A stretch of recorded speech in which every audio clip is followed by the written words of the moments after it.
अस्सलाम वालेकुम जी। आज तालीमिस्तान में हम आपसे बात करेंगे मैट्रिक और इंटरमीडिएट के बच्चों के बारे में, क्योंकि कई दफ़ा हमसे पूछा गया है कि हम कौन से सब्जेक्ट लें, कैसे सब्जेक्ट डिसाइड करें, इन सब्जेक्ट का फ्यूचर क्या होगा, आगे जाके डिग्री कौन सी लें, किस डिग्री के पीछे जाएं। और बच्चों से ज़्यादा माँ बाप के सवाल होते हैं।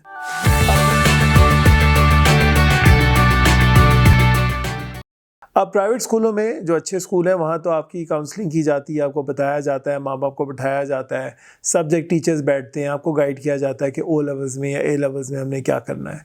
हमारे वो जो लाखों बच्चे हैं, जो मेजॉरिटी है, जो मैट्रिक और इंटरमीडिएट करती है, इनके पास ज़्यादातर इनको बताने वाला कोई नहीं होता। तो होता क्या है कि जो सुनी सुनाई बातें हैं, करी कराई चीज़ें हैं, उसी रोड पे चला जाता है, उसी के मुताबिक बच्चा या बच्ची अपने सब्जेक्ट्स को सिलेक्ट करता है या करती है, और उसके मुताबिक फिर उनको मैट्रिक इंटर कराया जाता है। डिग्री के मामले में भी यही कुछ होता है कि जी फ़लाँ ने ये किया, बड़े बहन भाई ने ये किया, मैंने ये किया, तो आप भी इसी तरफ चले जाएँ। तो अमूमन एक सेट रास्ते पे ही रखा जाता है, एक्सपेरिमेंटेशन बहुत ही कम की जाती है।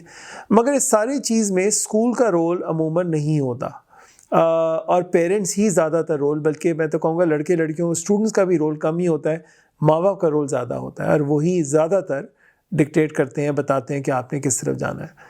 इसका सोल्यूशन अगर हम देखें तो पहला तो ऑफ कोर्स ये रिस्पॉन्सिबिलिटी स्कूल की है कि स्कूल 8वीं जमात में, जब आप मैट्रिक में जाने से पहले आपके सामने ऑप्शंस रखे जाएं, आपको बताया जाए कौन कौन से सब्जेक्ट्स हैं, कौन कौन से सब्जेक्ट टीचर्स हैं, वो अपने अपने सब्जेक्ट के बारे में बताएं, और वो आगे का आपको एक थोड़ा बहुत रोड मैप भी बताएं कि मैट्रिक के बाद इंटर में, एफएससी में आप कौन से सब्जेक्ट्स लेंगे, और उसके बाद आपके पास क्या क्या ऑप्शन खुल जाते हैं। अब छोटा सा एग्जांपल ये है कि आपने अगर डॉक्टर बनना है तो आपने फिर साइंसेस लेने ही लेने हैं।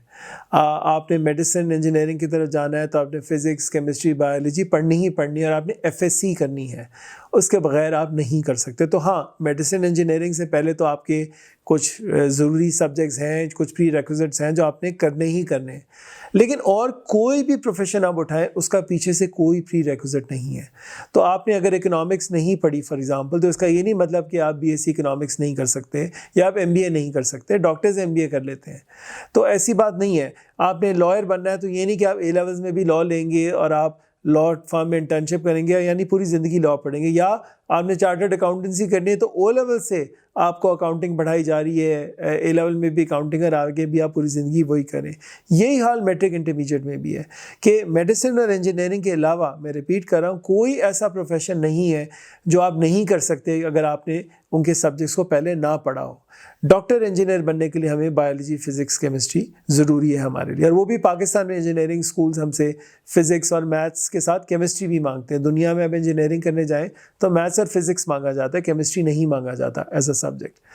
और ये तो हो गई बात जब हमने जो सेट प्रोफेशंस हैं, मेडिकल और इंजीनियरिंग, उस तरफ जाना है। इसके अलावा मैं अमूमन गाइड ये करता हूँ कि अगर स्कूल के पास वसाइल नहीं है कि वो आपको काउंसलिंग दे सकें या आपको बता सकें, तो मैं फिर इधर ये कहता हूँ कि माँ बाप सबसे पहले बच्चों से बात करें और बच्चों का रुझान, बच्चों का शौक़ देखें कि वो किस तरफ है। वो बच्चा आपको लग रहा है साइंसेस की तरफ, उसने अभी तक 8वीं तक साइंस में स्कोर किया है, उसको शौक़ है साइंस के बारे में पढ़ने का, सवाल पूछने का, या वो आर्ट्स की तरफ है, ह्यूमैनिटीज़ की तरफ है, लैंग्वेजेस की तरफ है, या उसको बिल्कुल भी इनमें से किसी भी टॉपिक पे शौक़ नहीं, उसका कहीं और शौक़ डेवलप हो रहा है। वो देखना, उसको स्टडी करना पहली बात बहुत ज़रूरी है। हमारी डांट डपट में, कहने में बच्चा शायद कर तो लेगा, लेकिन उसका दिल रुझान वहाँ नहीं होगा, तो हो सकता है या वो स्ट्रगल करेगा या वो करके कभी भी अपने काम में सेटिस्फाइड नहीं होगा। तो उस मसले से बचने के लिए बहुत ज़रूरी है कि बच्चों को स्टडी किया जाए, उनसे उनके रुझान देखे जाए, उनसे बात की जाए और उनको बताया जाए। इधर मैं ये भी कई दफ़ा एडवाइस करता हूँ कि आपको फ़िज़िक्स के टीचर नहीं बताएंगे कि इंजीनियरिंग कैसी होती है, आपको इंजीनियर बताएगा इंजीनियरिंग कैसी होती है। इसी तरह हम एक आर्किटेक्ट से बात करेंगे तो वो आपको बताएंगे आर्किटेक्चर क्या है। एक आर्ट टीचर आपको नहीं बता सकेंगे कि आर्किटेक्चर में क्या है। तो आप जो फील्ड के लोग हैं उनसे मिलेंगे और उनसे बात करेंगे और वो आपको बताएंगे कि अगर यहाँ तक पहुँचना है तो इसका ज़रिया क्या बन सकता है। तो जिस बच्चे ने कुछ भी नहीं डिसाइड किया और उसको कुछ भी नहीं पता, इसमें कोई ख़राबी नहीं है। अमूमन हम प्रेशराइज़ करते हैं, अगर उसको इंटर मैट्रिक तक भी नहीं पता मैंने क्या करना है, ऐसी कोई बात नहीं है। वो बैचलर्स लेवल में जाके एक्सपेरिमेंट कर सकता है और वो देख सकता है या देख सकती है कि उसका रुझान, उसका शौक़ किधर है। इसमें एक और चीज़ जो ज़रूरी है, यहाँ पे हमने जहाँ फील्ड के लोगों से बात करना है कि वो हमें बताएंगे कौन से सब्जेक्ट को लिया जाए या उनका अपना रोड मैप क्या था, वो किस तरह से एक प्रोफेशन में पहुँचे हैं। हमें कई दफ़ा असातिज़ा को भी इन्वॉल्व करना पड़ता है, बिकॉज असातिज़ा बता सकते हैं कि बच्चों का रुझान है या नहीं है किसी सब्जेक्ट की तरफ। उनकी गाइडेंस भी यहाँ पे काफ़ी कारआमद होती है अगर वो बच्चों के साथ इन्वॉल्व असातिज़ा हैं तब। स्कूल एडमिनिस्ट्रेशंस को इन्वॉल्व किया जा सकता है, जहाँ स्कूल गेस्ट स्पीकर के तौर पे किसी को रियल लाइफ से लेके आ सकते हैं। इधर मैं वो बात भी करूँगा, कुछ नॉन ट्रेडिशनल प्रोफेशंस हैं हमारे, जो modern day 21st century skills में या 21st सेंचुरी के प्रोफेशन जिनको कहा जाता है, उसमें भी बच्चों को एक्सपोजर देना बहुत ज़रूरी है, क्योंकि शायद वालिदैन को ना पता हो, बच्चों को घर में ज़रूर पता होगा कि फ़लाँ चीज़ एग्जिस्ट करती है, फ़लाँ चीज़ एक प्रोफेशन है, फ़लाँ इतने पैसे बना रहा है, फ़लाँ ये कर रहा है, फ़लाँ वो कर रहा है, तो वो उस तरफ जाने की कोशिश करता है और उसमें जाने के लिए उनको ख़ास पढ़ाई की ज़रूरत नहीं है।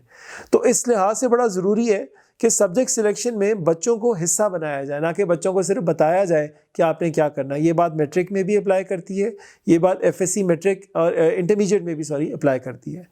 जहाँ तक यूनिवर्सिटी की डिग्री का ताल्लुक है, प्लीज़ याद रखें, अगेन मैं यही कहूँगा कि degree for the sake of degree नहीं होनी चाहिए। डिग्री बराए किसी मकसद के होनी चाहिए। आप कहाँ से डिग्री कर रहे हैं, उसकी नौइयत क्या है, उसका तरीका ये होता है कि आप देखते हैं कि इनके जो ग्रेजुएट्स हैं ये कहाँ बैठे हैं। इस यूनिवर्सिटी के ग्रेजुएट्स कौन से बड़े बड़े मकामात पर पहुँच चुके हैं, उन्होंने क्या ख़ुद कोई बिज़नेस स्टार्ट किया है, किसी अच्छे दफातर में ऑर्गेनाइजेशन के साथ लग गए हैं। तो पहले तो आपको अलमनाई जिनको कहते हैं, जो एक्स स्टूडेंट्स हैं, उनको देखना पड़ेगा वो कहाँ गए। दूसरी चीज़ ये, हमने यूनिवर्सिटी देख के डिग्री नहीं करनी, हमने डिग्री डिसाइड करके यूनिवर्सिटी डिसाइड करनी है। अपना रास्ता बदलना पड़ेगा। हर यूनिवर्सिटी हर डिग्री के लिए मशहूर या अच्छी नहीं है। तो पहले तो हमने ये डिसाइड करना है हमने किस डिग्री की तरफ जाना है। अगर तो बच्चे का शौक़ है, उसको पता है, उसको नॉलेज है, माँ बाप का भी एक ध्यान है, तो फिर तो आपको पता है कि इसने लॉ करना है, इसने आर्किटेक्ट बनना है, इसने आर्टिस्ट बनना है, इसने डिज़ाइनर बनना है, या इसने कल को डॉक्टर बनना है, तो वो तो बड़ा आसान है। लेकिन वो बच्चे जिनको कुछ नहीं पता होता, वो अमूमन जनरल डिग्रीज़ करते हैं और इसमें कोई ख़राबी नहीं है, बिकॉज़ कई दफ़ा मास्टर्स आपका फ़ाइनल डिग्री होती है, वो मैटर करती है कि आपने किस में स्पेशलाइज़ किया है। तो बैचलर लेवल पे अगर वो लड़का लड़की एक्सपेरिमेंट करता है, वो साइकोलॉजी पढ़ता है या इकोनॉमिक्स पढ़ता है या बिज़नेस पढ़ता है, और क्योंकि उसको नहीं पता उसका कहाँ है, तो जहाँ उसका रुझान था या जहाँ एडमिशन हो गया वो चल पड़ा, तो हो सकता है वो मास्टर्स लेवल पे फिर स्पेशलाइज़ कर सके और वहाँ पे वो डिग्री कर सके जो उसके लिए ज़्यादा उसको जिसमें शौक़ है।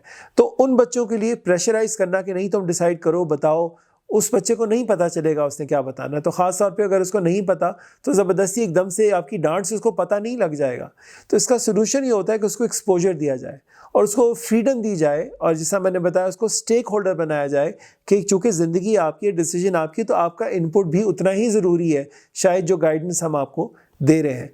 हमारे यहाँ उल्टा एक्चुअली होता है, हमारे यहाँ माँ बाप डिसाइड करते हैं अपनी हम उम्र से या अपने दोस्तों की, रिश्तेदारों के बच्चों की ज़िंदगियों को देख के वो अपने बच्चे को भी वहाँ डालने की कोशिश करते हैं। रियलाइज़ नहीं करते हर बच्चा मुख्तलिफ है, उसका टैलेंट, उसका रुझान, उसकी सोच, उसके स्किल्स बहुत मुख्तलिफ है। कई जगह उसकी स्कूलिंग बहुत मुख्तलिफ है, घरों का माहौल बहुत मुख्तलिफ है।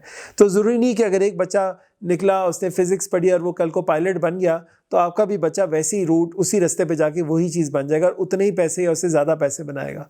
तो वो हमें सोच थोड़ी बदलनी पड़ेगी। दूसरी चीज़ ये, ऑफ कोर्स आपने एंड में माशरे में पैसा कमाना है, रोटी रोज़ी कमानी है, घर में आपने एक सिस्टम चलाना है, आप लड़का हो या लड़की हो, अपने आप को फुली एक्सप्लोर करना है, अपने पोटेंशियल को, और आपने काम करना है। उस सूरत में जहाँ तक शौक़ बहुत ज़रूरी है और अच्छी बात है, शौक़ होना भी चाहिए, लेकिन उसको प्रैक्टिकली भी देखना बहुत ज़रूरी है कि इसकी प्रैक्टिकल लाइफ क्या है। इस शौक़ का एंड ऑफ द डे मेरे काम पे, मेरे घर वालों पे, मेरी रिस्पॉन्सिबिलिटीज़ पे क्या असर पड़ेगा। तो थोड़ा सा इसको प्रैक्टिकली भी देखना पड़ेगा। कई ऐसे हमारे सामने एग्जांपल्स हैं, वो लोग ऐसी ऐसी इंडस्ट्रीज़ में गए हैं जहाँ पहले कोई भी नहीं था, लेकिन उन्होंने जाके इतना नाम, इतना पैसा बनाया कि अब उनके देखा देखी और लोग पीछे पीछे भाग रहे हैं। तो ऐसे भी होता है, ये रेयर स्टोरीज़ हैं, लेकिन सक्सेस स्टोरीज़ ऐसी भी हैं। उस मुल्क में जहाँ पे मेरिट नहीं होता, जहाँ पे इतना आसान नहीं है कि आप ऊपर सीधे रास्ते के साथ आ सकें, उन ममालिक में कई दफ़ा बहुत ज़्यादा उल्टे सीधे कामों के साथ मेरिट पे कॉम्प्रोमाइज़ किया जाता है, और वहाँ पे फिर एक कहते हैं ना पुअर क्वालिटी जो है वो भी ऊपर आ जाती है। उसको हम बेस नहीं बना सकते, उसको हम रोल मॉडल नहीं बना सकते। सिस्टम के थ्रू हमें फिर रह के बड़ा बच बचा के काम करना पड़ेगा। इसलिए मैं ये कहता हूँ कि देखा देखी, सुनी सुनाई बातों पे ना जाएं, इस पे खुद से रिसर्च करें, खुद देखें टैलेंट क्या, बच्चों को इन्वॉल्व करें। आपको खुद ये सोच के कई दफ़ा परेशानी होगी ये देख के कि उन बच्चों को काफ़ी ज़्यादा कई दफ़ा पता होता है अपने बारे में भी और जो वो करना चाहते हैं। जितना हमारा ख्याल होता है। हमें लगता है हमें एज एल्डर्स एज पेरेंट बहुत ज़्यादा पता है, बिकॉज ये याद रखें ये बहुत ज़्यादा अवेयर जनरेशन है। हमारे इस उम्र में शायद हमें इतनी अवेयरनेस अपने बारे में भी नहीं थी, तो इनको ना सिर्फ अपने बारे में काफ़ी कुछ पता है, इनको और भी ये भी पता है कि इर्द गिर्द क्या हो रहा है या लोग क्या कर रहे हैं या फ़लाँ मुल्क में क्या हो रहा है, बिकॉज इंटरनेट ने दुनिया को बहुत छोटा कर दिया है। तो अब आप घर बैठे बैठे आपको पता है कि पूरी दुनिया में क्या ट्रेंड्स चल रहे हैं, किस तरह के शौक़ आ रहे हैं और क्या उनको डिग्रीज़ करनी चाहिए। आखिरी बात मैं यहाँ ये ज़रूर कहूँगा कि ये याद रखें, हमारे बच्चे जो हैं स्कूल गोइंग हैं या वो कॉलेज गोइंग हैं, ये ग्लोबल सिटीजन्स हैं। इनका प्लेटफॉर्म अब सिर्फ हमारा शहर, हमारा मुल्क नहीं है, ये पूरी दुनिया इनका प्लेटफॉर्म है। ये आज यहाँ से उठ के कहीं पे भी जा सकते हैं। तो इनको हमने वो स्किल या वो डिग्री देनी है या वो तालीम देनी है जो इनको दुनिया में कहीं पे भी भूखा ना रखे। और पूरी दुनिया में डॉक्टर और इंजीनियर सारे बच्चे नहीं बनते और ना बन सकते हैं, बिकॉज ये बहुत टेक्निकल फील्ड्स हैं। आज इसके अलावा बहुत सारे और प्रोफेशंस हैं और उन प्रोफेशंस की तरफ हमें अपना रुझान, अपना ध्यान खुला रखना पड़ेगा।